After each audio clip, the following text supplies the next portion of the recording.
بیٹیاں کتنی پیاری ہوتی ہیں. میں نے گھر میں بیٹھا تھا, فراغت تھی, تو مجھے اس کھیل کا نام نہیں یاد کہ بچے کیا کھیل رہے تھے.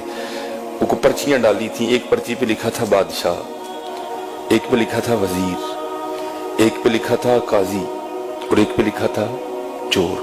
ان 4 پرچیوں کو بند کر کے نہ پھینک دیتے, پھر سارے ایک ایک اٹھاتے تھے.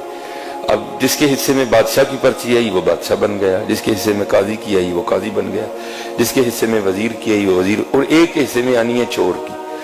تو پھر جس کے حصے میں چور کی پرچیاں آنی ہیں اس کے لیے پھر بڑے سخت معاملات ہیں. بادشاہ سلامت اس کو جو چاہے حکم دے. اب جو میرا بڑا بیٹا ہے اس نے کیا کیا ہوا ہے, اس نے پرچی کو نا تھوڑا سا پھاڑ دیا ہے بادشاہ والی کو.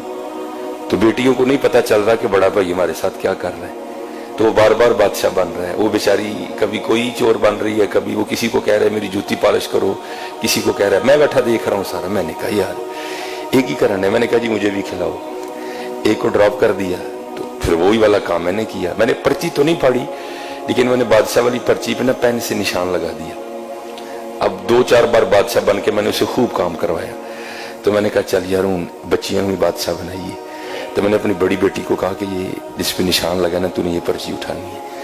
اب بادشاہ والی اس نے اٹھا لی, تو میرے حصے میں آ گئی چور والی پرچی. اب سب نے بتانا تھا کہ کیا پرچی آئی ہے, تو سب نے بتایا. تو اینڈ پہ نا مجھے سارے کہتے ہیں جی بابا آپ کیا بنے ہیں. تو میں نے کہا جی میں چور بنا. میں حضور کے ممبر پہ بیٹھا ہوں, میں جھوٹ نہیں بولوں گا. میری چھوٹی بیٹی رو پڑی اور میرے گلے لگ کے کہتی میرے بابا چور نہیں ہے. میرے گلے لگ کے رو پڑی. خدا ممبر پہ بیٹھا ہوں حضور کے, میں جھوٹ نہیں بول رہا. حالانکہ میں ایسی باتیں نہیں سناتا, یہ آپ کی دلجوئی کے لیے سنا رہا ہوں کہ بیٹیوں کے لیے کبھی ایسا فکرہ نہیں بولنا. یہ رحمت ہوتی ہے. میں ممبر پہ بیٹھا کہہ رہا ہوں, میرا اللہ گواہ ہے اس بات کا. ہاں میں ایسی باتیں نہیں سناتا. وہ میرے ساتھ لگ کے نہ رو پڑی, حقیقتاً رو پڑی, اور کہتی میرے بابا چور نہیں.